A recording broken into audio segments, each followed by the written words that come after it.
how local and subnational governments are taking the lead in biodiversity action, and will reflect on their crucial role in shaping policies and making real change happen at COP16 in Cali.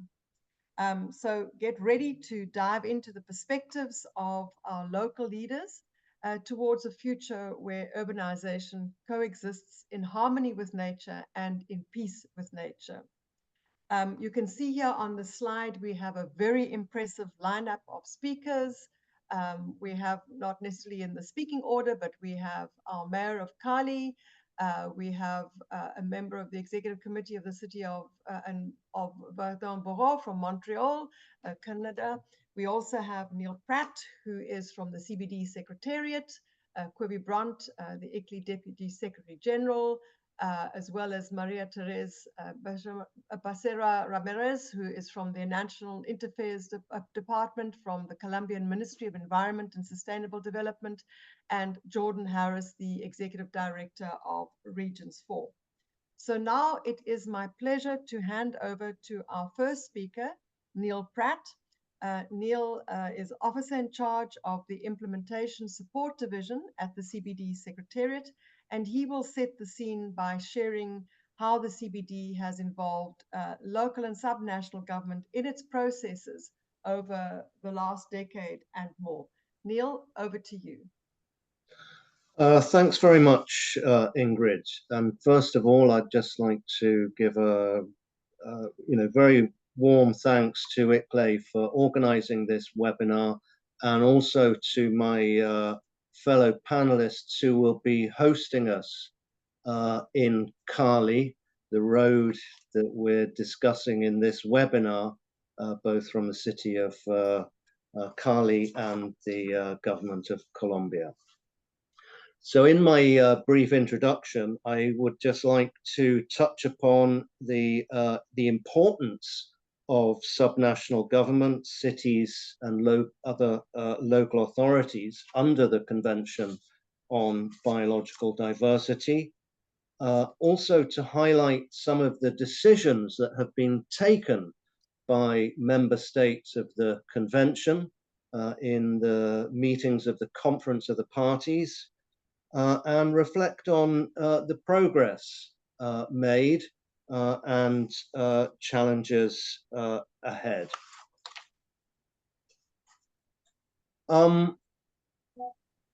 So first of all, cities have been playing a very prominent role in the context of the CBD.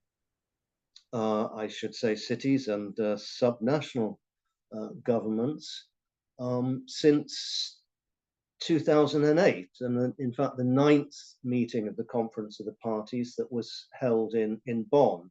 And that was the first occasion when the Conference of the Parties actually took a formal decision about the importance of emphasizing and harnessing the role of cities and subnational governments in the implementation of the convention. 2 years later, at COP10 held in Nagoya, when the Strategic Plan for Biodiversity 2011 to 2020 was adopted, the COP also welcomed a dedicated plan of action for subnational governments and cities to strengthen their engagement both under the processes of the convention and, very importantly, in the implementation of the convention. Over the years, the role of cities and subnational governments has become stronger, not only through those decisions, but very significantly at the last meeting of the Conference of the Parties held in Montreal in 2022, when, concurrent with the adoption of a whole of government and whole of society global biodiversity framework, the COP also adopted a renewed plan of action for subnational governments and and cities.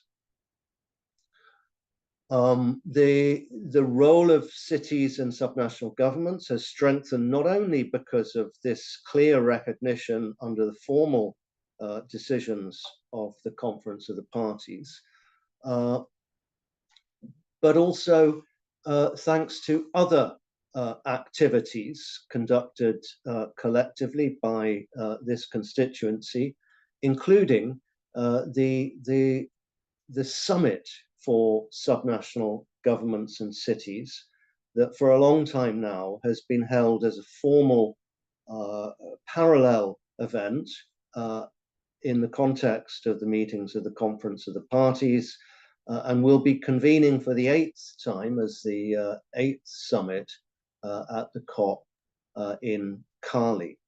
And this provides a key mechanism to bridge local action with the decisions taken by CBD parties. The Global Biodiversity Framework provides proof of the importance of subnational governments, cities, and other local authorities. In most cases, actions taken to implement the targets of the framework are taken at a local and subnational level. Within the Kunming-Montreal Global Biodiversity Framework, not only does that subnational and local action contribute to across all the targets of the convention, but a dedicated target under the framework, target 12, on green spaces and urban planning for human well-being and biodiversity, is dependent on action that's taken at the local level. Cities and subnational governments are equally essential to the monitoring of the framework and are reflected in the monitoring framework for the GBF, which includes the City Biodiversity Index as a component indicator of Target 12. And I should add that the City Biodiversity Index is another very practical product of consultation and action by key players at the subnational and local level. The monitoring framework also states clearly that the internationally agreed indicators can be supplemented by additional national and subnational indicators, thus giving another opportunity for cities and subnational governments to contribute to the monitoring of progress in the implementation of the GBF. And COP16 is going to be a real opportunity to showcase local action in support of the implementation of the Global Biodiversity Framework, including numerous opportunities for engagement, including the 8th summit that I mentioned, also in the context of a multi-stakeholder action zone under the moniker of Place Quebec that was piloted for the first time at COP15, providing opportunities and space for networking, and also in the in-person meetings of the advisory committees on cities and the advisory committee on subnational governments and biodiversity. So many opportunities for the engagement of actors from the subnational level.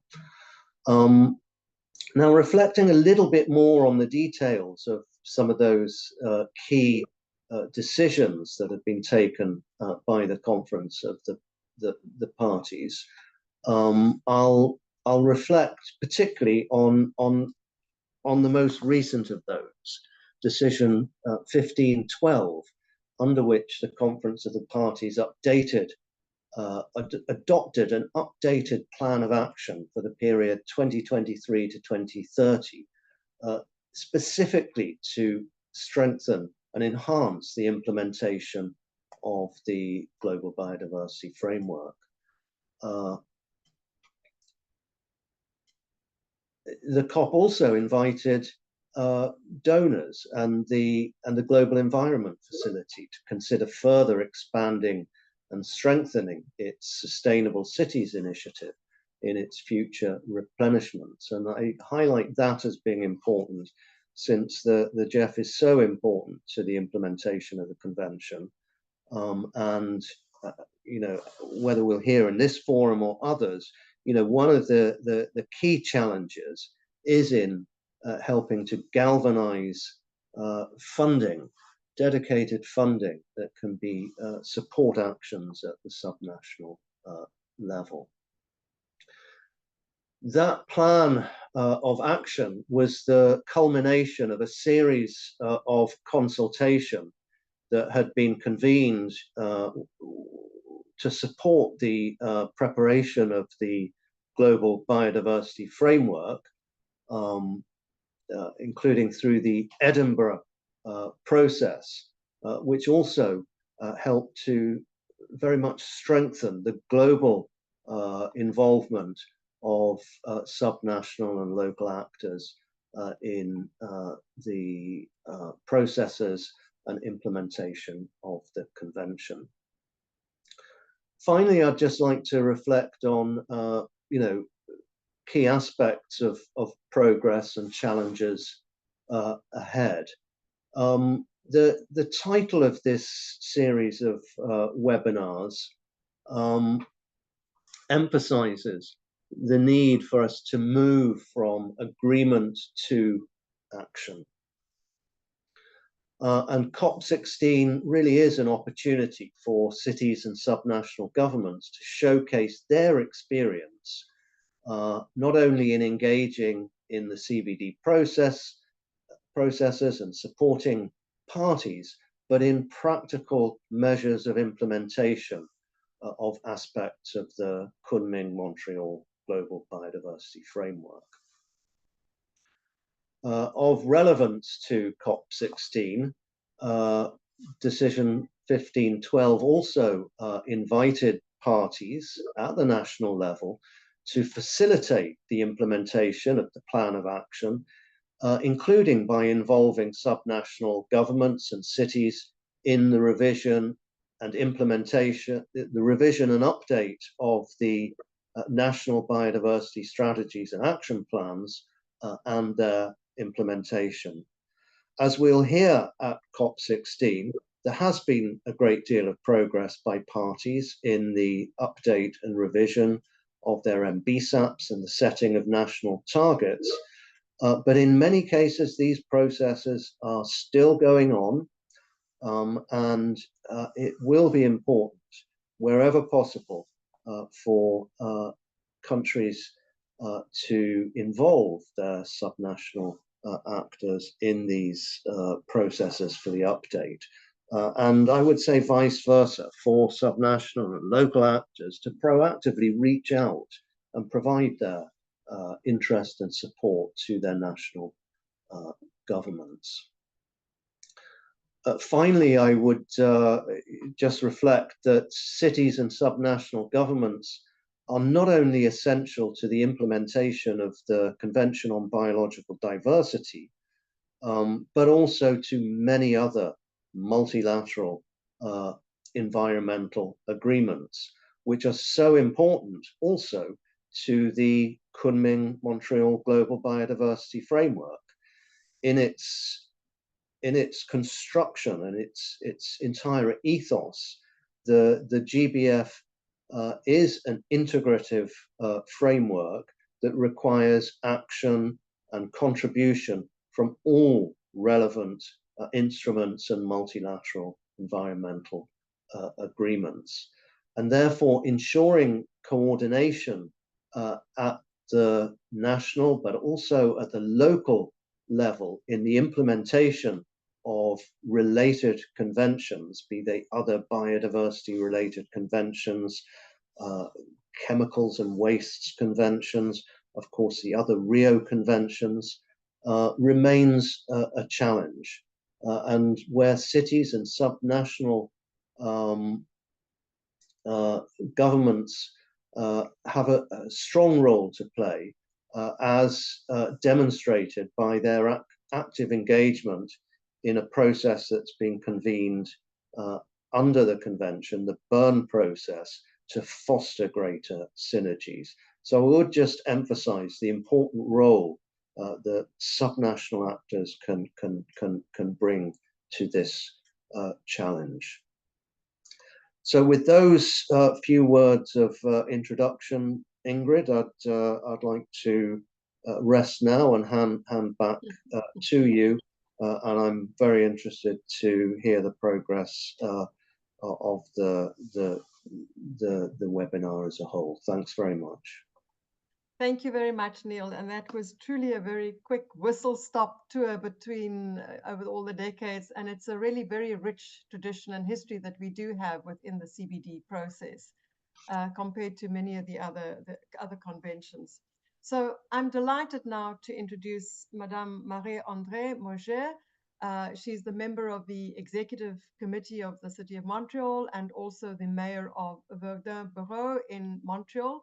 And Montreal, as we all know, was the host of our previous COP. So over to you, Madame, and there are your slides. Thank you very much, and good day to all of you, whether it's morning, afternoon, or evening. In Montreal right now, it's 11:20 on a beautiful day. And it's a privilege on behalf of Mayor Valérie Plante to join you today as we reflect on the journey from COP15 to the upcoming COP16. Montreal, as the host of COP15, has been at the forefront of global biodiversity efforts, and it's an honor to share how our city has continued to lead in this critical area. The momentum generated at COP15 has propelled us forward, and today we'll be discussing our key achievements and the importance of the Target 12 of the Global Biodiversity Framework, and also how Montreal is setting the stage for COP15. We can move on to the next slide. Montreal has a long-standing commitment to biodiversity, deeply rooted in our identity as a city that values and protects its natural heritage. As the host city of the Convention on Biological Diversity Secretariat for nearly 30 years now, Montreal has played a crucial role in shaping global biodiversity policies. The outcome of COP15 were significant, not just globally, but also for local governments like ours.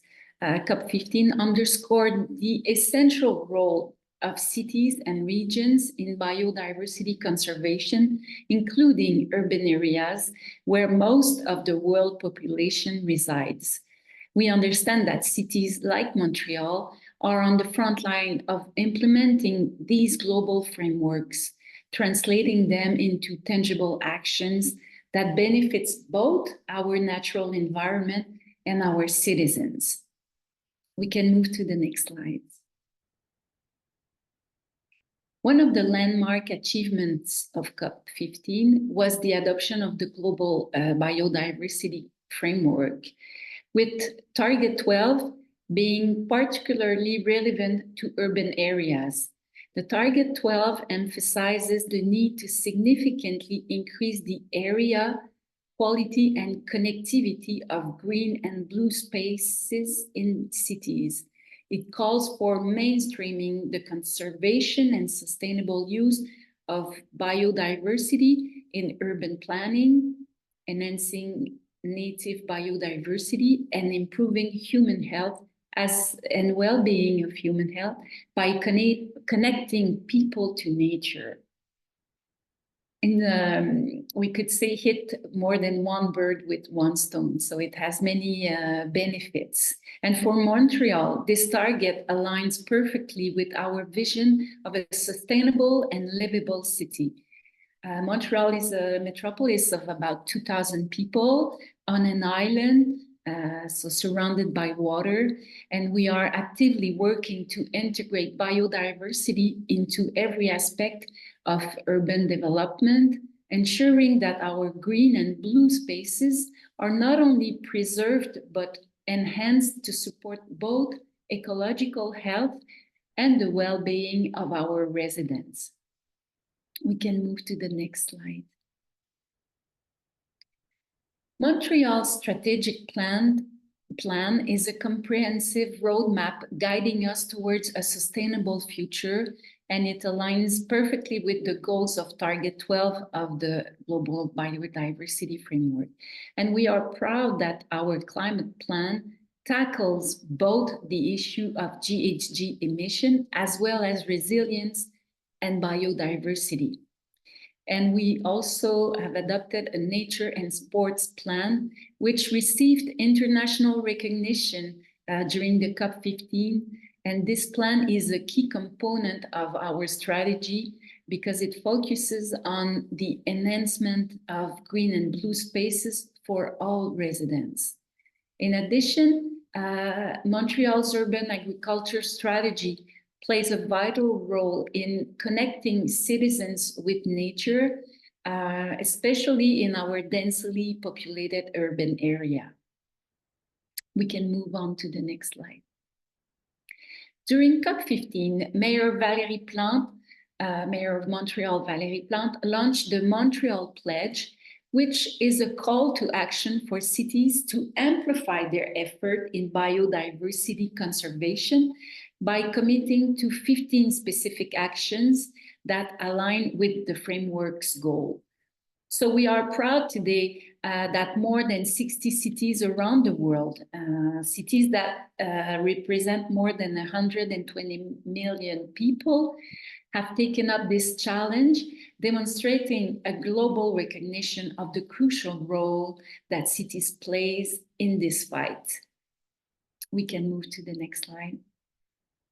And since the launch of the Montreal Pledge, our city has continued to lead by example. Montreal is taking decisive action to protect declining species, such as pollinator, which are essential for maintaining biodiversity.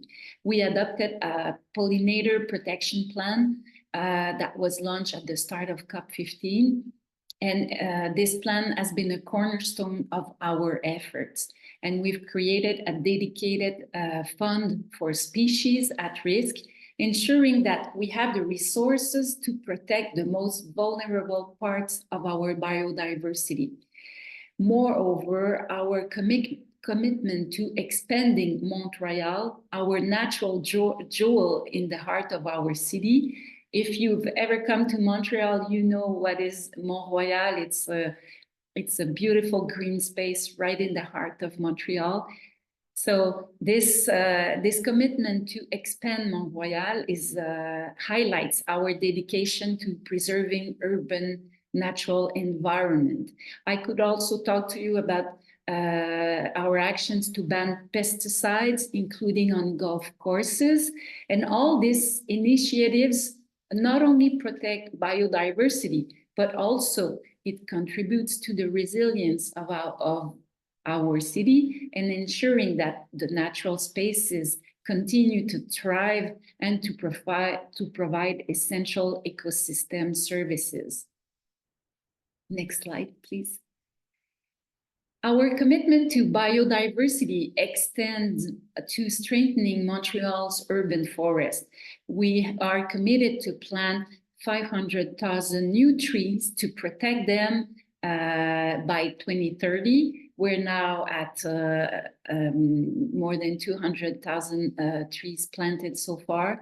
So through a partnership with a civil society organization, we managed to plant trees on private properties as well as on public spaces. So we have this partnership where cities manages the tree planting on public spaces, and civil organization manage the tree planting on private properties.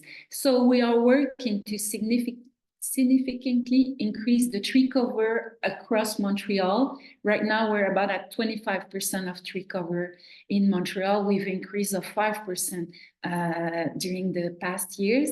And we have a focus now on vulnerable areas to urban heat island. So this initiative is crucial for enhancing biodiversity, improving air quality, and also increasing the resilience of our urban area, especially facing the heat wave that we encounter in Montreal with climate change. Next slides, please. Yeah. Additionally, we are investing in nature-based solutions to address climate challenges. For example, Montreal is implementing green infrastructure projects such as the sponge city concept. So we make sponge park, sponge street, sponge sidewalk to manage the stormwater retention more effectively and to reduce the impact of increasingly frequent and intense rainfall. So these efforts are integral to our strategy to make Montreal more resilient, a sustainable city, with also a lot of native biodiversity. So where nature-based solutions are at the forefront of our urban planting. So we can stop the screen share, and I will just say in conclusion that as we look ahead to COP16, Montreal is committed to continuing its leadership in urban biodiversity, the importance of mobilizing urban communities to achieve the goals of conservation, sustainable use, and sharing the benefits of nature is well established. Cities like Montreal are often the level of government closest to the people, making us uniquely positioned to drive impactful changes. However, to fully realize our ambitions, cities need substantial financial support from higher level of government. At COP16, we will continue to lead the way in biodiversity conservation and climate resilience. We believe that the collective commitment we demonstrate at COP16 will be crucial for the future of our planet and of all the biodiversity, including us human beings. So I thank you very much for your attention, and I look forward to the discussion and collaborations that will emerge before and during and after the COP15. Thank you very much. Thank you very much, Madame Moger, and also for reminding us that while cities like your own are prepared to honor your commitments and be front runners in urban biodiversity, we do need the contribution and commitment from higher levels of government for more financial resources. And with this, it's my great pleasure now to move and to introduce to you Maria Teresa Becerra Ramirez. She is the head of International Affairs Office in the Ministry of Environment and Sustainable Development in Colombia, our host country for COP16. And with that, over to you, Madam.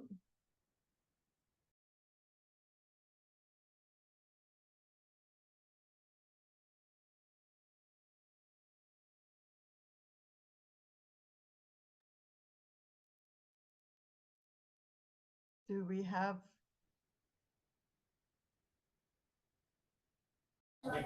Yeah, excuse me. I didn't find I was trying to share the screen and I got lost.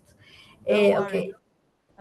Thank you so much first to ICLEI and all the organizers of this webinar. It is for me a pleasure to share with you the work that Colombia is doing in the preparation of the COP16 and the way that we see that we can connect the results from the COP15 to the COP16. So I'm going to share. It is already sharing. You can see my screen. Yes, we can, but can we ask that we see it in display mode? There you are. Okay. So I will start. So first of all, I think it's important to recognize that it is really like an historic moment since we this is the first COP after the agreement on the Kunming-Montreal Biodiversity Framework. So for us, for Colombia, it is very important this COP to see what is the progress in the implementation and also to identify what are the gaps and what are the needs of countries to implement their own national biodiversity plan, and also to follow up on existing initiatives, alliances that are aimed to support the implementation of the Global Biodiversity Framework. So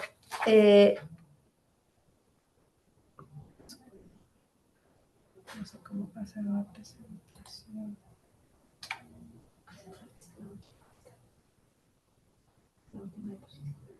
Sí, I don't know how it works in this computer.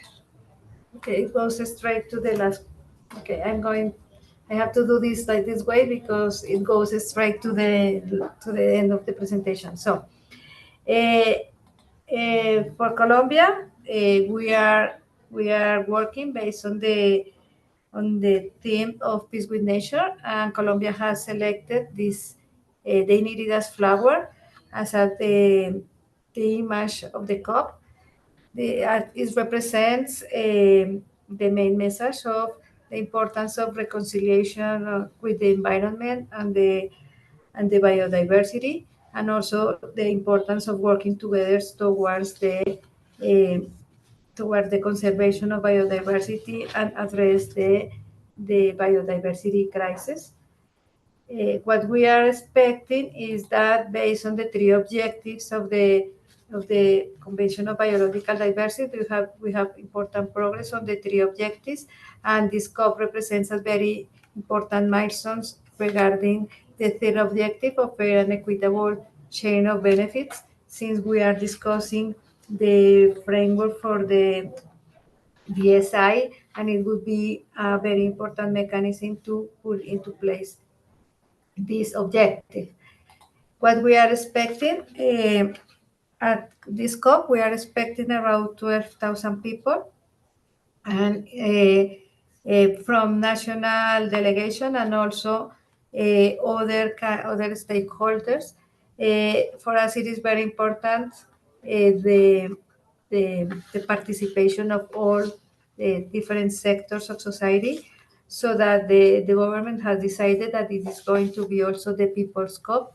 So we are providing spaces for local communities, indigenous peoples, cities, and subnational governments, also to express how they are supporting the implementation of the Global Biodiversity Framework, as well as the identification of initiatives, announcements, and others milestones that each sector would like to share in this COP. Also, it is important for us that we are an open participation of society, and on this regard, it is also working on the enthusiasm of civil organizations in Montreal, and also the importance of our coalitions that born in Montreal in the implementation of the Kunming-Montreal Biodiversity Framework. So for Colombia, it is very important also this COP, particularly because we are a biodiverse country. So the biodiversity and also in the region where the COP is being organized in Cali in the Pacific, the biodiversity is a source of beauty, inspiration, knowledge. It reflects the identity of our culture and our peoples. And also we are conscious that the biodiversity and the ecosystems that we have in Colombia are really a common heritage and legacy for future generations worldwide. Colombia, as a mega diverse country, has around 311 types of ecosystems, and more than the half of our territory is covered by forests. So we are making important efforts to keep our conserve and protect our biodiversity, and also in supporting different strategies based on the national government agenda of planning around water, and also the implementation of area-based strategies such as protected areas, OMEX, biosphere reserves, and others. So, taking into account the importance of biodiversity for Colombia, this government offered to host the COP16 that is going to host the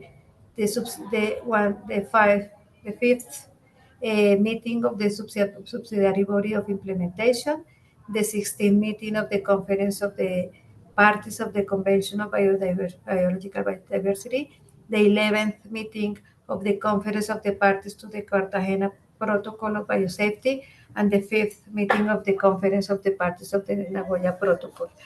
The conference will happen from the 21st October to 1st November, and it is going to be also cross-cut by different forums of civil society, one of them the cities and subnational governments forum.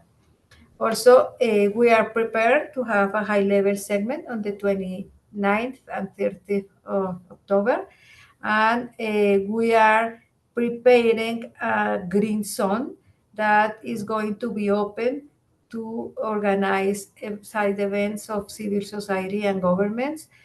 We are organizing also the COP based on thematic days, so that also we are going to have like a kind of anchor events for each day to commemorate the importance of health, education, cities, finance, etc. Every day. So the Green Zone agenda is going to be mainly focused on those topics that we would like to highlight, and also it is an open space for everybody to show how they are contributing to the implementation of the Global Biodiversity Framework, and also to create a dialogue between the civil society and the governments, and in the implementation of the framework.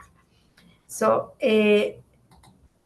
the priorities of Colombia as presidents of the COP16, first is the main topic, peace with nature. So we are going to have also a day of peace with nature that is aimed to open spaces for all kind of discussions related to the importance of reconciliate humans with nature. And also it includes, for example, highlight the importance of the efforts of sectors in implementing biodiversity friendly activities. Also, the importance of the conflicts, to address conflicts also related to sectors and also transboundary countries. Also to talk about the illegal activities and how countries can collaborate to reduce the impact of these activities on biodiversity. Also related to the Escazú agreement to open space also to discuss about the environmental defenders and the impact that they have in the conservation of nature. Also, the second topic is the People's COP. As I said before, it is the space we are interested in having all kind of discussions among civil society, governments, and all sectors of society. We are also we have prioritized climate change and nature, and also the idea is that we have during the COP spaces to highlight the importance of nature and biodiversity as a pillar of a climate action, and the importance of have like interlinkages between the NDCs and the NBSAPs as a way also to support the implementation of the Kunming-Montreal Biodiversity Framework. We also would like to create a space for regional convergence. The the way that also we are not focused on national agendas, also to have the discussions about topics of common interest at regional level, for example, the Amazon, the Pacific, the Caribbean region, the Mediterranean, and other regions that are working together in developing strategies to conserve nature. Finally, also we have prioritized financing as one of the means of implementation, and also taking into account that in the formal agenda, we have two very important decisions that are going to decide how to structure the financial mechanisms to support the implementation of the Global Biodiversity Framework. So the COP is going to be in Cali, Colombia. Cali is located in the Pacific region of the country. It is a very rich region in biodiversity, and also a very cultural diverse region. So Cali, for example, is one of the cities in Colombia with the biggest populations of Afro descendants, and also it is like a area surrounded by mountains that represent also a hotspot, part of this biodiversity hotspot. And it is also the corridor of between the mountains of the Pacific to the Pacific Sea. In Cali, we're going to have the blue zone. The blue zone is located in the center Valle del Pacífico. And here we are going to host all the activity related to the negotiations, the side events of the blue zone, and the forums, the civil society forums. Also, we have the green zone. As I said before, it is going to be in downtown Cali. It is an open area, open to all kind of events, exhibitions, arts expression, and it is going to be organized by the government of Colombia. In the green zone, we have habilitated some spaces to open to the public the theaters and other areas, so that we can have a thematic agenda that is being structured with the proposals of people, of organizations and peoples from different countries. We are going to have a program or about 1,000 events that are going to happen from the 21st to the 1st of November.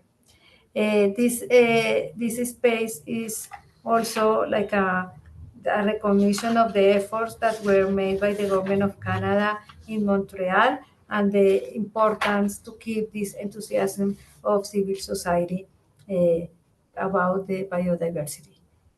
So it is what I had to share. I don't know if you have any questions. Thank you so much. Thank you very much, Maria Therese. And it's a really very ambitious COP that you are organizing. It has a very exciting program, and we are really looking forward to COP16 in Colombia. And now it is my honor to present to everybody and to introduce Mayor Alejandro Eder, who is the mayor of Cali, the host city of COP16. Mayor, I hand over to your capable hands. Thank you.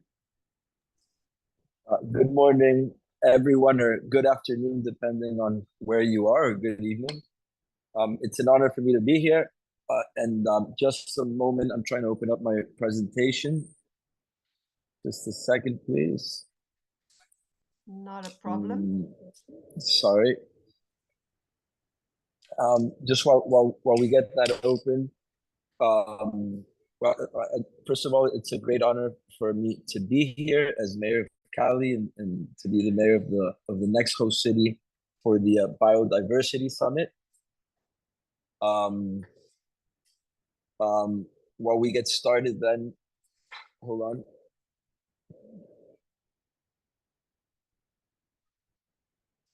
Just a second. Let me see. So while I get the presentation going, we'll thank you very much. Again, we have the honor of being the next host city for the COP16 Biodiversity Summit.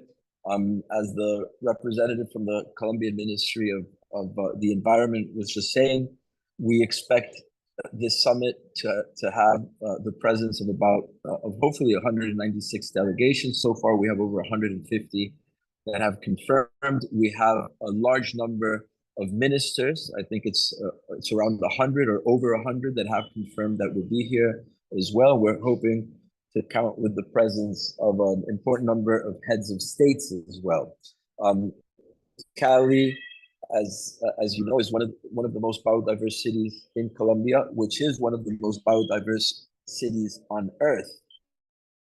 Just to give you a quick number, as far as bird species go, Cali has 561 bird species. I believe we're definitely the city in Colombia with the most number of bird species, and probably, if not one of the cities in the world, especially large cities with the most number of species. And just a fun fact, a few months ago, we only had 560 bird species. So since then, we've discovered a new species, which is something that's not very common in the world today. Cali is a city of 2.5 million people. It's a city that's located near the Colombian Pacific coast. We have an area of about 740 square kilometers, and we are located within the Chocó biodiversity hotspot, which is one of the most biodiverse regions in the world, one of the most important hotspots, along with in the Americas, along with the Amazon or the Atlantic jungles of Brazil. Just a moment, my presentation just opened.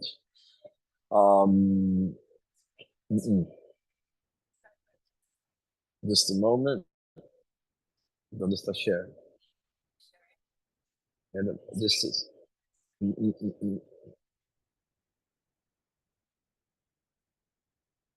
Just a second, please. Not a problem. Sorry. I'm not being able to sort this out. No, I'm sorry, I can't figure it out. So anyways, it's one of the most biodiverse regions in the world, and we're within the Chocó biodiversity hotspot. This is one of the most biodiverse regions in the world. Perhaps it's one of the less known. We also live in a region of the planet in which our biodiversity is under grave threat.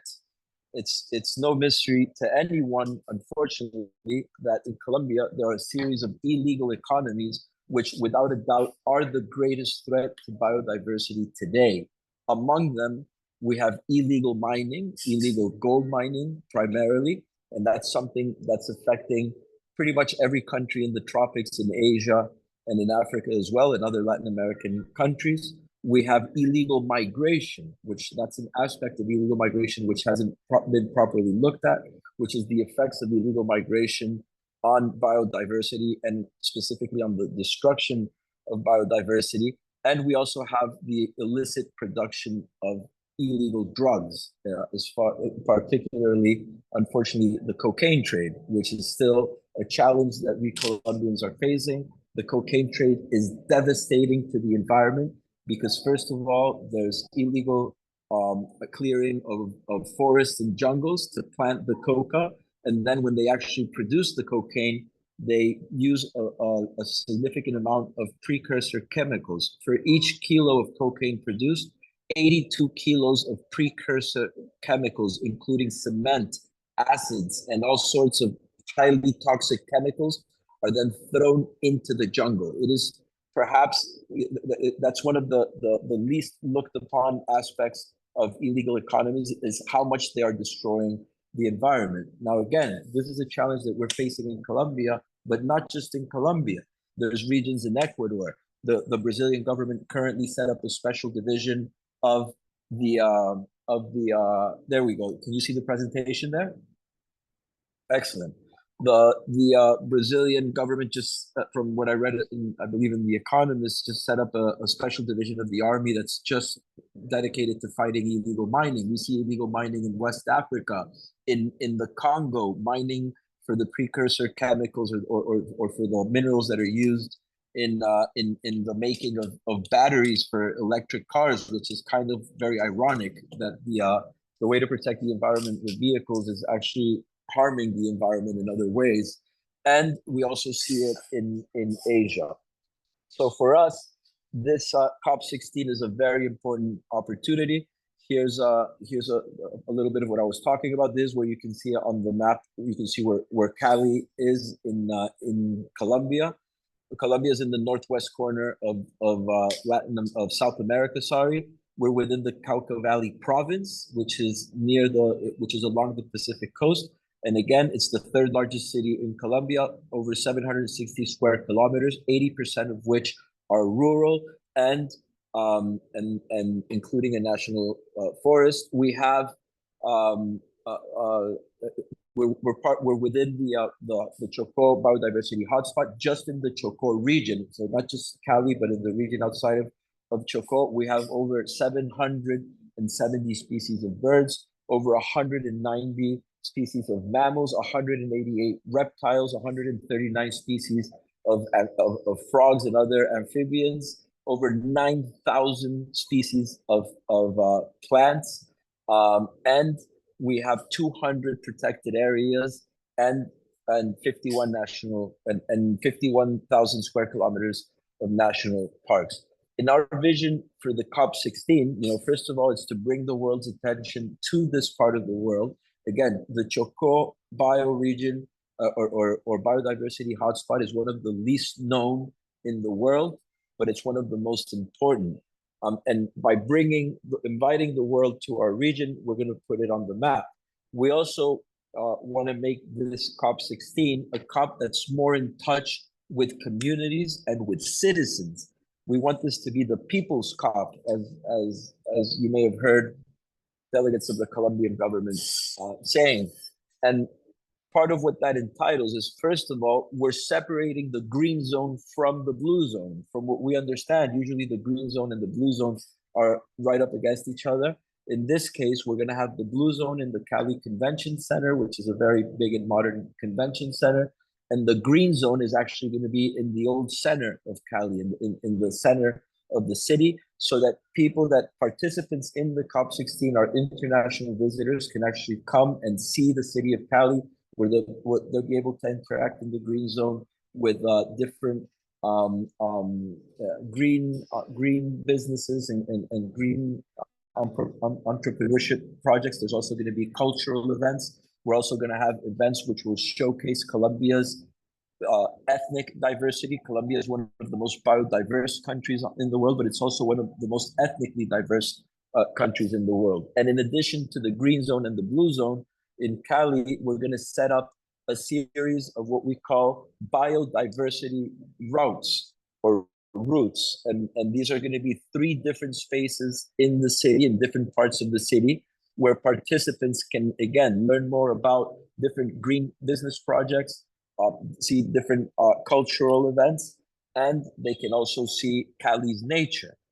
In the green zone, just to give you an idea, which is again, in the center of Cali, over 400 species of birds have been registered there. So in other words, when you go there, the biodiversity here is everywhere. The second aspect that we're trying to promote with this COP16 is that this is the COP of reconciliation. Colombia, like many other countries, has been unfortunately very polarized politically and in other ways in recent years. As you know, Colombia has also had a history of internal armed conflict, which we have been luckily getting over, but there's still a big reconciliation process that needs to happen. So the COP16 is actually playing a reconciliatory role in our city, because everyone in the city is happy that the COP16 is going to be here. It's something that protecting the environment has united the city and has united the society here in southwestern Colombia. and that's why we're trying to promote it as such. And also we want to make this COP16, looking at it from ICLEI standpoint and from us as mayors, we want this to be a historic moment for subnational and local governments, because the best way to protect the environment is if we're all involved in some way or another.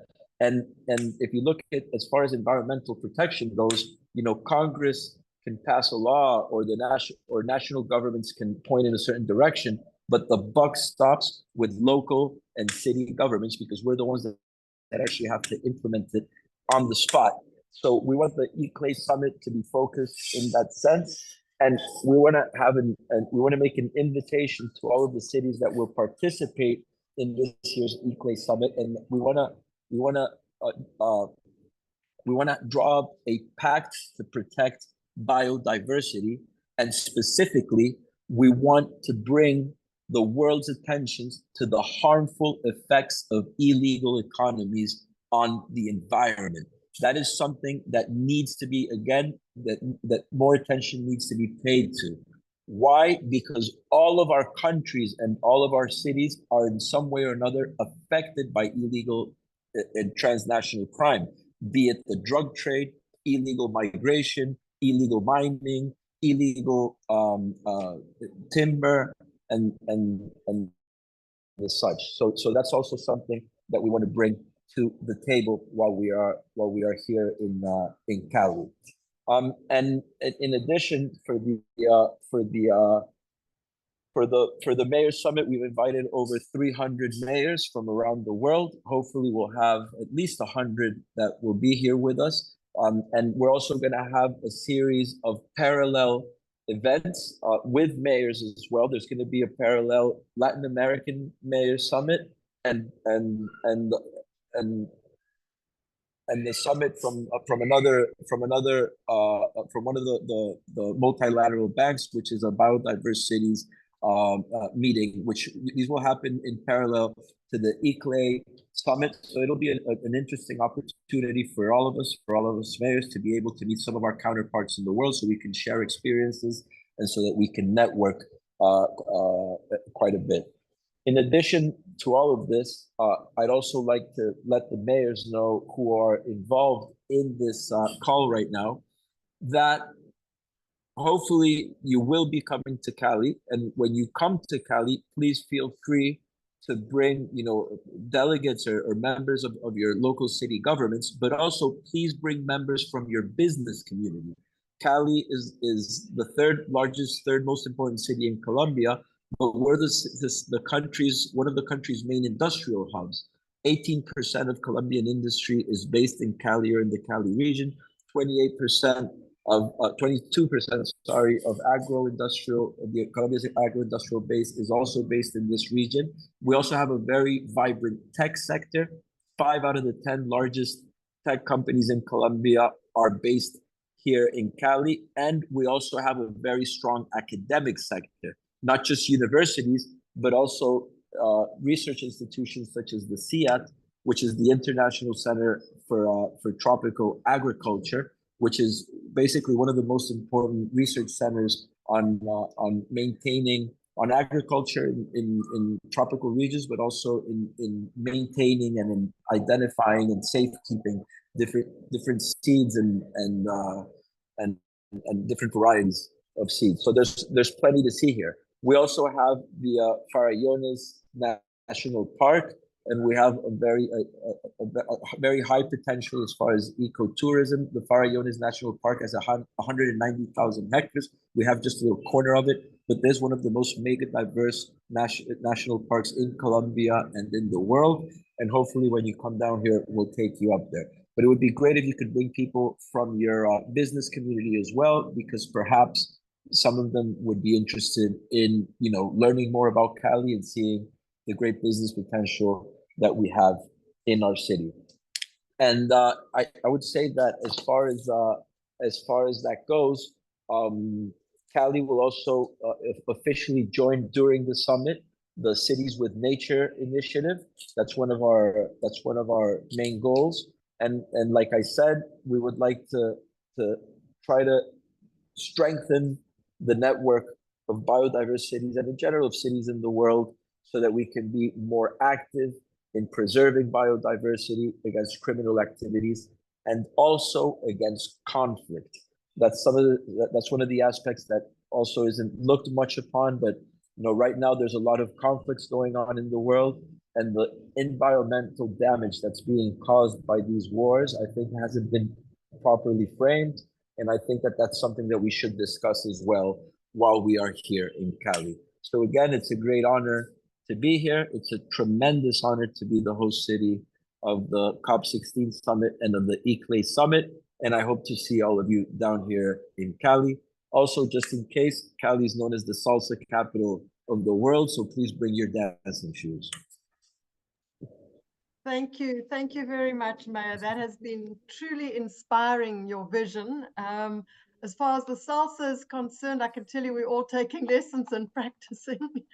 But just to say, it was really wonderful to hear you say how nature has been a unifying factor with your city. I think that that's a really important message. And then we're also very, very happy to hear that from your city and as mayor of the host city of COP16, you are doing everything you can to make this a real historic, a big moment for local and subnational governments. And of course, we are super excited to hear that you will officially be joining Cities with Nature. So that is another reason for celebration. And then on this high note, I'm going to hand over to our next speaker, Cobie Brunt. She's a Deputy Secretary General at ICLEI. She's also the global leader of director of our Cities Biodiversity Centre. And Cobie has been pioneering within ICLEI this role and this journey with biodiversity, urban biodiversity, nature in cities, and specifically then, of course, in the CBD processes. So she's been on this journey from the very, very early days that Neil was referring to earlier, also in Curitiba. So Cobie, I'm going to hand over to you. Thank you. Thank you very much, Ingrid, and thank you very much, Mayor Eda. We can't wait to be with you in Cali. I'm an avid bird watcher, so I'm really studying up on all the wonderful birds, and I hope that there'll be a little bit of time in between those busy days to spot a few of them. So thank you very much also for your leadership, and also to the Colombian government for your vision for this very important COP. COP15 was a momentous occasion for us. It's something that we'll always remember. The GBF, the Global Biodiversity Framework, was adopted there, and it changed the world. It set ambitious targets like never before. It made the case very clear that people cannot exist without nature, and people should stop its war on nature. This COP is nevertheless as important, if not more, than the Montreal Kunming COP at COP15, because we now need to implement those ambitious targets, 30% targets in just a few years. So what happens in Colombia in October will go down in history as the moment when we actually decide to ramp up our implementation or fail to do so. And I know that with leaders like your inspirational mayor, your leaders of your country, the people of the Global South, the people of the Global North, we all coming to Cali to demonstrate that we are ready to take that action together. And we know that we need cities, large and small, and we need our entire community of subnational governments, including regional governments as well, such as provinces and prefectures, etc., to all pull together to help our national governments achieve these very ambitious targets that they decided on. National governments decided they wanted these ambitious targets. We need to help them, and we can as a community of local and subnational governments, and we should and we must pick up speed, pick up pace, find the funding, find the ways, find the means, the resources, and really contribute to the best of our ability to reach these targets. So I just want to go a little bit back in history. As Ingrid said, Ingrid, don't give away my age like that, but I've been around for a while in this space, and it's been an absolutely honor to see what cities and subnational governments can actually achieve and how ambitious they are. We've heard from Montreal today. What a fantastic, ambitious example through the leadership of Mayor Valerie Plante, who also happens to be ICLEI's Global Ambassador for Biodiversity. We've heard from big cities, large cities, small cities, all coming together, taking hands, and provinces and states, like from California through to Sao Paulo State, etc. They're all taking hands, saying we can do this together with our national governments. So we are ready for Cali. Let us reflect a little bit.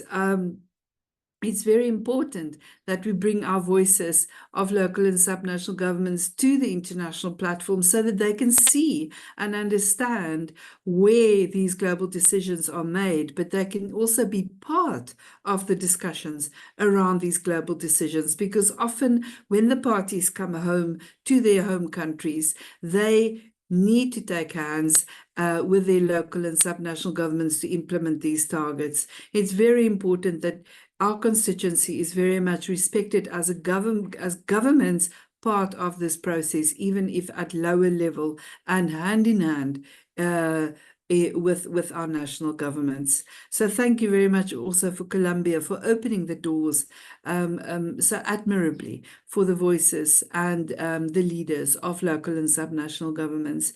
Over the past 2 decades, ICLEI, through our Cities Biodiversity Centre, we've been working very, very closely with the United Nations CBD Secretariat. We've heard from Neil Pratt, long-standing ally of our work in cities and regions, and a range of partners to elevate the voice of local and subnational governments and ensure that strong action is taken to create vibrant cities and regions where people and biodiversity can thrive peacefully and in harmony with one another.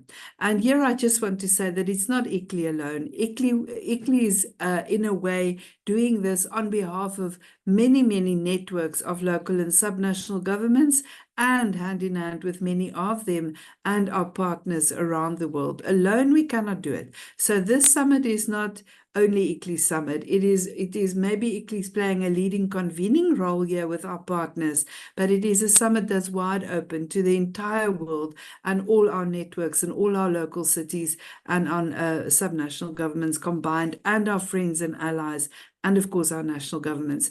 Looking back a little bit, there were many highlights on this journey bringing us to Cali.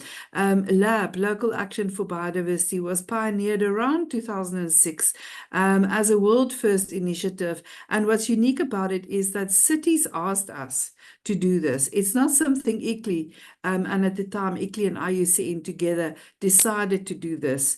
We were asked by the city of Cape Town, one of the most biodiverse cities in the world, eThekwini Municipality or Durban in South Africa, and the city of Edmonton in Canada. They said they wanted to connect with other cities at the local level, share best practice, and take action together for nature, for biodiversity. They were already doing it for climate, but not yet for nature, and they wanted this community. So we started with 21 pioneer cities, Montreal, of course, being one of them as well. These 21 pioneer cities work together hand in hand to develop pathways and ways forward to tackle their local biodiversity opportunities and challenges. And LAB soon became a world-class program and attracted over 50 cities around the world. And out of LAB came the Durban Commitment on Local Governments for Biodiversity in 2008. An outcome of LAB was this very, very big highlight. The Durban Commitment still stands very strong, and every single word there is so valid today, connecting climate with people, climate with nature, and specifically also putting nature at the heart of our actions around sustainable development. This commitment recognizes that biodiversity is the variety of life on Earth on which human well-being and our very survival is dependent, and that biodiversity provides ecosystem services that underpin all of our community's needs. And then came the Curitiba Declaration on Cities and Biodiversity. In 2007, 32 mayors of major cities met in Curitiba. What a wonderful occasion. I was privileged to be there with the CBD Secretariat and drafted the Curitiba Declaration together on cities and biodiversity, actively committing themselves and their communities to contribute to the CBD objectives and the 2010 biodiversity targets. The first Cities Biodiversity Summit was held in Germany, in Bonn, at the CBD COP9, and then in many consecutive summits. This first Cities Biodiversity Summit at COP9 resulted in, of course, the Bonn Declaration, and we as ICLEI co-hosted this summit with the other parallel events at the CBD COP. And since then, at every consecutive CBD COP, since COP9, we have been there. Thank you very much to the Secretariat of the CBD, as well as to all the host governments who understood that they wanted cities and subnational governments in the room, and they recognized it as the official parallel event at each of these COPs for cities and subnational governments. What a wonderful and groundbreaking achievement in the United Nations that many other conventions can still learn from. On every occasion, progress was made on strengthening the voice and appreciation of the critical role that local and subnational governments play in the global biodiversity agenda, both at policy and implementation levels. And then came the Edinburgh process and the Edinburgh Declaration. Historic. The Edinburgh process sought to amplify the voices of the subnational constituency, led by Scotland and the UK and the EU and many others, in the development of the post-2020 Global Biodiversity Framework, and ensure that inclusion of all levels of government in the planning, reporting, and implementation phases of this new framework. It resulted in the Edinburgh Declaration, which demonstrates the commitment of subnational and local authorities across the world in working with parties to the convention to deliver for nature over the next decade. Groundbreaking indeed. And then there is Cities with Nature and Regions with Nature. Thank you, Mayor Edda, for committing to join Cities with Nature. It will be absolutely an honor. I can speak on behalf of all the partners around the world and the over 340 cities already part of this initiative, that Cali will be a fantastic addition to this membership and this community that stretches far beyond ICLEI and really unites cities from around the world. These are both unique initiatives, both cities and regions with nature, that recognize and enhance the value of nature in and around cities and regions across the world. It is this space for cities to show that actions they take locally are actually impacting and have ripple effects globally, and they help achieve these global nature goals and targets today and, of course, by 2030. These platforms are both recognized formally by the United Nations, by the Secretariat of the Convention on Biological Diversity through Decision 1512. And if we move on to the history and importance of these summits, why do we do it? It's hard work. It's difficult for everybody. It's traveling. It's a whole lot of things. But what comes out of it is so valuable. Our community of local and subnational governments cohesively grow, and their ambitions collectively also reach new heights through these summits. The successive Global Biodiversity Summits have been co-convened by ICLEI and always the host government, in this case Colombia, previously it was Canada and China, and key partners such as those cities.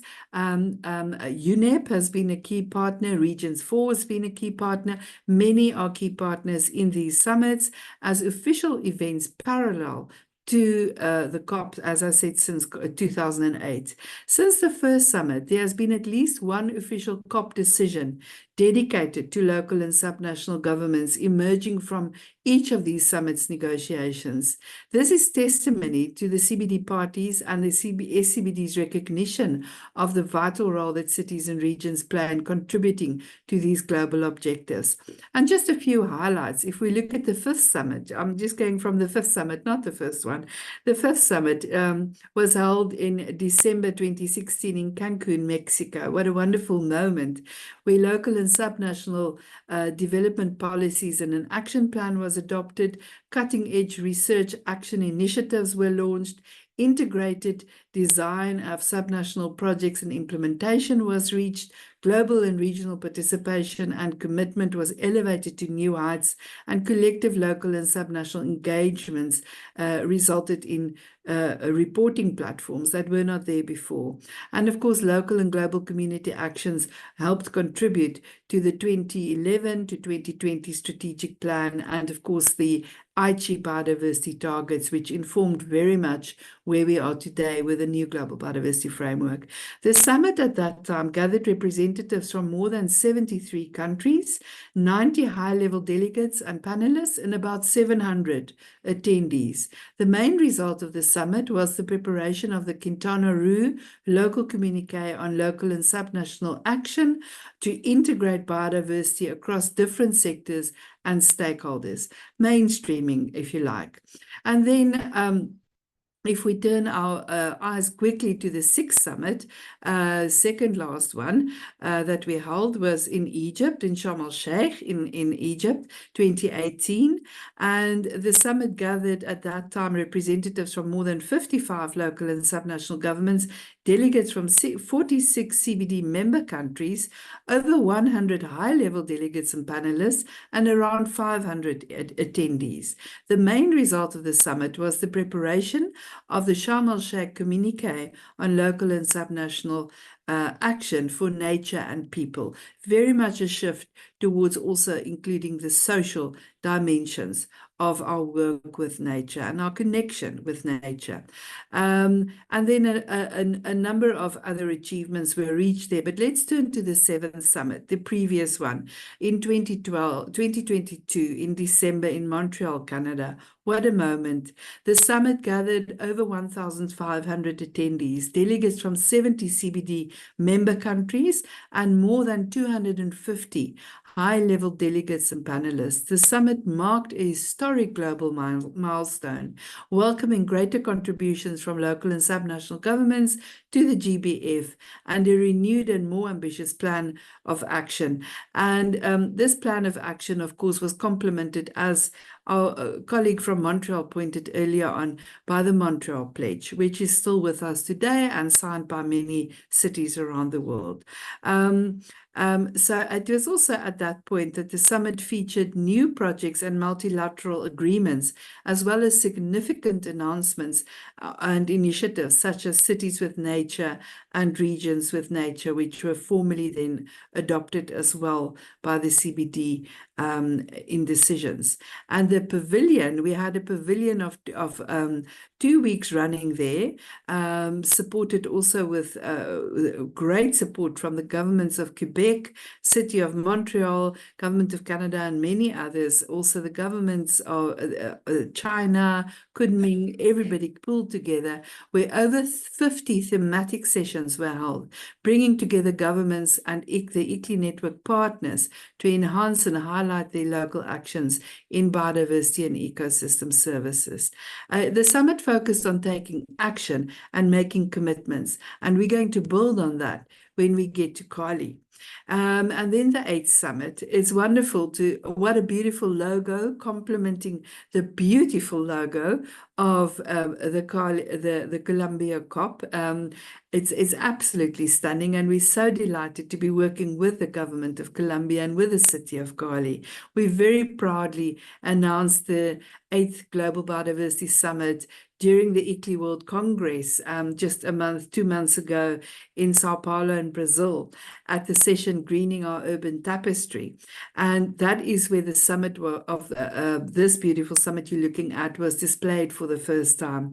The logo includes the beautiful Inirinda flower, a species endemic to Colombia, as we heard. But the logo also includes urban elements and uses colors that align with the colors the CBD is using for the Biodiversity Plan's Target 12 specifically, which focuses on enhancing green spaces and urban planning for human well-being and biodiversity. And of course, also for Target 14, the colors of Target 14, focusing on integrating biodiversity in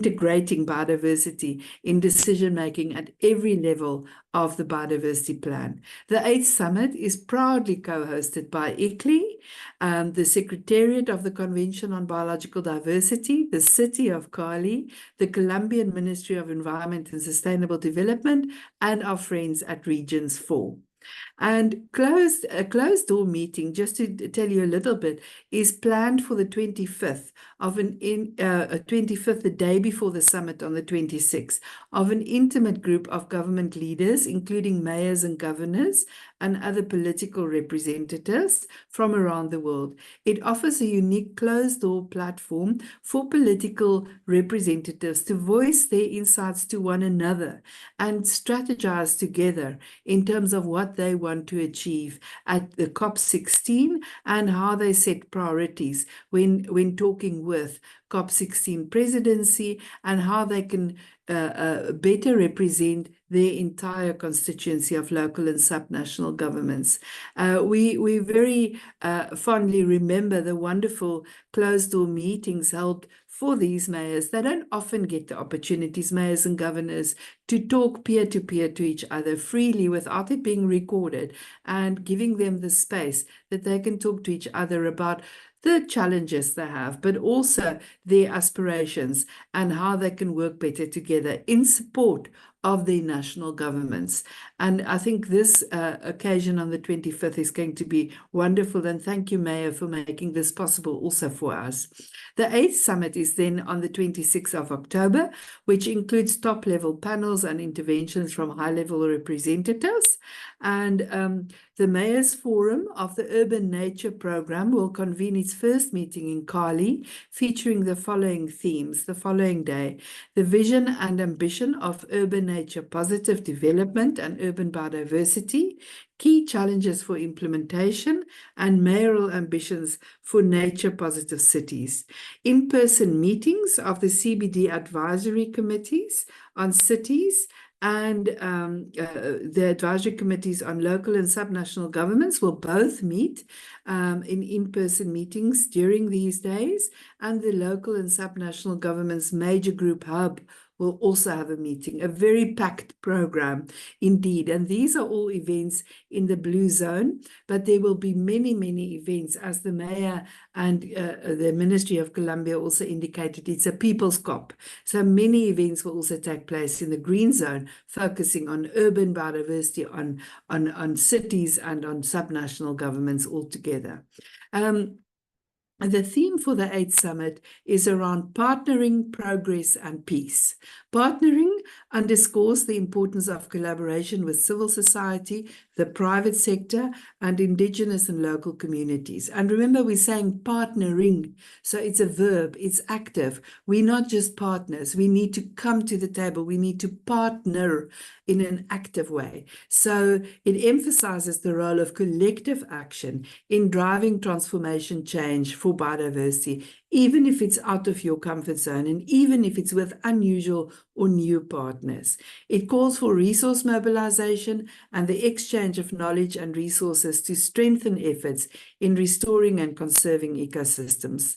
Progress, our second theme, highlights the advancements made in biodiversity action at our local and subnational levels in our cities and towns and regions. And this theme emphasizes the strides taken since the adoption of Decision 10, 12, and 15 1022, which was the plan of action at the Nagoya COP, and 1512, which of course we know Target 12 is much it's very, very clearly focused on local governments, but it's not the only decision, of course, that focuses on local governments. It also serves as a reminder of the ongoing need for a whole of government approach as a means of implementation of the Global Biodiversity Framework. Last but not least, peace. The mayor has spoken about many areas of conflict around the world, issues in Colombia that are really very real and impact our youth, our generational challenges, our future very, very directly. This theme stresses the role of biodiversity in fostering peaceful and resilient communities by promoting sustainable livelihoods, reducing conflicts over natural resources, and mitigating the impacts of climate change and pollution. It also aligns with the GBF vision of living in harmony with nature by reaffirming that long-term peace is inherently linked to our ability to coexist on this planet with nature. Moreover, the summit includes very special announcements and launches and new initiatives, like the From Agreement to Action publication, which will share progress that are made at these levels of government, which we will be releasing there at the on this day of the summit. And more about that, please come to Cali to find out more. We're very excited to launch this publication, From Agreement to Action. And we will also celebrate the new cities, the many new cities and regions who are joining Cities with Nature and Regions with Nature. And for those on the call today, those who have not signed up yet to Cities with Nature and Regions with Nature, it's a free, open platform for any local or subnational government. It's a community that's growing phenomenally. And this is where they learn together, where they leapfrog, where they share examples of what's possible, and where new tools and latest information is easily available and packaged to them almost as a one-stop shop. And that's also where they can report their actions and their ambitions towards the Global Biodiversity Framework. Our team is working with a number of partners and stakeholders for this special segment during the summit. People will also be able to sign up to Cities of Nature and Regions of Nature during the summit, of course. More information on these announcements and launches will be made available soon through our website, and the links are there. Also our LinkedIn accounts and other Cities of Nature and other ICLEI and partner emails and web presences. More information can be found at the ICLEI CBC Cities Biodiversity Centre at these addresses. The QR codes on the screen will direct you to the 8th Summit registration, which closes very, very soon, in just a few days from now. So if you've not registered yet for the COP or the summit, please take this QR code now and register. And it's very important that we do so. And we hope to see you all and welcome you very, very soon, together with the mayor and the Colombian government, the CBD Secretariat, and our partners, Regions 4 and UNEP, at this summit.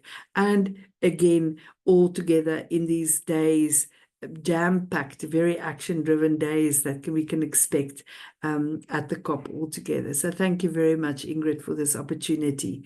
And thank you very much also for this webinar. Back to you. Thank you so much, Quibi, and for those really great words and giving us a good context and a history also of the summits and their importance. And I'm going to hand over now to Jordan Harris, who's the Executive Director of Regions 4. He's just going to give us a few short concluding remarks, and then I will wrap up right at the end. Thank you so much. Thank you, Ingrid, and thank you, Kobe, for that wonderful, timeline. It's always a joy and a pleasure to learn from you that entire kind of history of how we've gotten to where we are today. And thanks to ICLEI and the whole team for this invitation to share some brief final reflections with you today on what we've been discussing, this critical role that subnational and local leadership is playing and will play at the upcoming COP16. as we enter into this first moment, right, since the adoption of the Global Biodiversity Framework that will focus on implementation. So as Kobe pointed out, the stakes are high, right? So as we move towards this process of fulfilling the lofty and ambitious mandates and goals of the biodiversity plan, at COP16, governments, parties are going to be reviewing the progress that they've made over the past 2 years in aligning their national biodiversity strategy and action plans with these goals and targets of the Global Biodiversity Plan. And we've heard today that obviously subnational and local governments are at the forefront of many of these efforts. So we know that subnationals have a unique opportunity to influence national processes and to pave the way, right, for significant global outcomes. And we're seeing how regions and cities are already taking early and innovative steps towards implementing the biodiversity framework. And I'm really excited as well to celebrate together with ICLEI and all of our partners the launch of the From Agreement to Action publication that will show how the Regions with Nature and the Cities with Nature platforms are really contributing significantly in that direction. However, we also know that the road ahead is not without its challenges, right? So among the critical issues that's going to be on the table at COP16, as Neil pointed out, is the advancement in monitoring framework and the critical role that local and regional governments can play as well, play in that area, but as well, crucially, with regards to the mobilization of resources and the finance that is needed for the implementation of the biodiversity plan. And I think, you know, the urgency of this matter cannot be overstated, right? So financing, we know, is the engine that's going to drive the actions that are needed at the pace and the scale that's needed to meet our biodiversity goals. And we know that the role of cities and regional governments in channeling these resources and providing direct support for the implementation of action on the ground by a whole host of different social actors cannot be overstated and should not be underestimated. However, we also know that there are significant challenges. Networks such as ICLEI and Regions 4 are very aware of the challenges that our members face regarding often a lack of direct access to different international resources, sometimes limited capacities at home to be able to build bankable projects, or even just a lack of awareness of the scope of different financial tools that are available. So addressing these kinds of issues is absolutely critical if we really want to empower regional and local governments to fully capitalize on their strategic potential to lead in biodiversity and climate action and to build the resilience that our planet so desperately needs.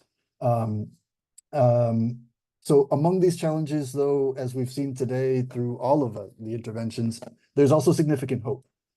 So we've seen today exemplified by the cases of Montreal and Cali, how regional and local governments are really beacons of ambition and leadership. And we've seen how the definition of the priorities by the CBD Secretariat and essentially as well by the Colombian COP16 presidency, as presented today by the Colombian Ministry of Environment, will be crucial as they point directly towards many of these challenges. So when we talk about issues of finance for climate and biodiversity restoration, about the equitable sharing of biodiversity benefits, about the agenda that the COP16 presidency and the host Cali have put together regarding peace with nature, the People's COP, joining the nature and climate agendas, the regional convergence and finance for implementation, we can really take a lot of inspiration and have hope that we'll see significant progress being made. We also know that the essential role of indigenous and local communities as protectors of biodiversity is going to be central to these conversations. And we're very encouraged in this way by the Colombian presidency and Cali's vision for the People's COP to make sure that all segments of society have an opportunity to engage, to learn, and to share their essential experiences and knowledge. So as we look towards COP16, subnational and local leaders will continue to explore their role in implementing this whole of government and whole of society approaches that are absolutely essential to the biodiversity plan. At Regions 4, we're observing firsthand the positive outcomes in recent years on the collaboration between different levels of government. And that's one of the things that we're going to be highlighting at COP16. As Neil rightly pointed out, Decision 1512 invites parties to facilitate the involvement of local and regional governments in both updating and implementing the national biodiversity strategies and action plans. And it's really essential to showcase how that's already taking place in order to inspire the processes that are still ongoing. And we're very encouraged to see different examples from around the world, also of the development of subnational and local biodiversity strategies and action plans, and the way in which subnational governments are leveraging this opportunity to align local action with the national and the global goals, while also strengthening the role of local partners and stakeholders. And here we could also take a page from the significant development at last year's Climate COP29 with the launch of the CHAMP initiative, right, which saw great success in attaining specific commitments by national governments for strengthening the role of local and regional governments in climate planning and implementation. And I think we could definitely do well to move forward in that direction in the realm of the CBD. So it's really great to count on this continued leadership, in particular with regards to Quebec and Montreal, who are not only hosts of the CBD and of recent COPs, but as we heard today from the city of Montreal, on the ways in which at home they're integrating biodiversity and resilience into their city climate action plan, right? Which is indicative of the kinds of efforts that we really need to connect these integrated challenges that are related to the international climate biodiversity, as well as SDG and other agendas on a local and territorial scale. As well in the case of Quebec, as has been mentioned, in their continuing role as co-coordinators of the Advisory Committee of Subnational Governments, but also in assuring that the Place Quebec legacy continues, right, in the form of the Action Zone. So very happy to hear that confirmed today by Neil at the CBD as our home away from home at COP, right, and to make sure that we have a space where we can really have the confidence to share all of the different best practices that are going on. And it's also so inspiring to hear the voice and the contribution from Mayor Eder of Cali, and how Cali is contributing so directly to the whole of society approach and making sure that this is truly a people's COP and taking on really extraordinarily significant issues such as the threats of illegal economic activity to biodiversity and nature protection, and the essential role that local and regional governments can play to combat such activity, right, and to strengthen the hand of all social sectors in assuring a nature positive future. So this collaborative spirit is essential as we move forward. It's one of the aspects that we'll be putting to the fore at the 8th summit at COP16, and as well as a whole host and variety of different side events and networking events that will take place throughout COP. So just to close, I wanted to emphasize that while the challenges are certainly great, we see that the opportunities are even greater. And the success of this biodiversity plan really does depend on all of our collective action. Cities and regional governments are key to the success. So let's continue to lead with ambition, to innovate with courage, to collaborate with determination, to make sure that this COP16 marks a significant step forward in our shared commitment to biodiversity. And well, I just wanted to thank ICLEI, to Kobe, Ingrid, and the whole ICLEI team for leading on the organization of this important series of webinars. To all of the esteemed panelists who've shared their perspectives today, to all of the partners as well, IUCN, UNEP, and the European Committee of the Regions. We're proud as Regions 4 to stand shoulder to shoulder with you all, and of course to thank everyone who's joined in today for your continued participation and leadership. As Kobe very rightly said, nobody can do this alone, and we are stronger together. So let's keep the momentum going as we work towards a more sustainable and biodiverse future. And we're greatly looking forward to sharing with you all very soon in Cali. So back to you, Ingrid. Thank you so much, Jordan. And now on behalf of ICLEI, as a partner of the summit, but also this webinar series, I would really just like to thank all the speakers and the attendees, not just of this webinar, especially this webinar today, but also our very first one, which was already held last year. Just to say that we have shared the links to where the recordings will be of this webinar will be kept. You have the links to the website. Please keep an eye on that website. We are going to very soon post some updates as we get our events, the various events that we've been referring to, confirmed. And then I just want to say we now conclude our webinar series on a very high note. We started on a very high note and we're concluding it on a very high note. And we really are very encouraged, because I think this is a sign of not just things to come, but it's also a sign of the commitment from cities and local governments to and subnational governments to maintain the momentum from that very historic moment of COP15 to COP16. And that is really where, as we say in my country, the rubber is going to hit the road, because we're going to talk about some very serious things about resources, about conflicts, about more financial investment, about implementation and ongoing commitments. And I really just want to, in the last instance, just recognize all of our partners. I mentioned them in the beginning of this webinar. And as the mayor has said, we hope to welcome you in Cali. And we really thank you and have a good day. And thank you for being with us throughout the series and for today. See you in Cali.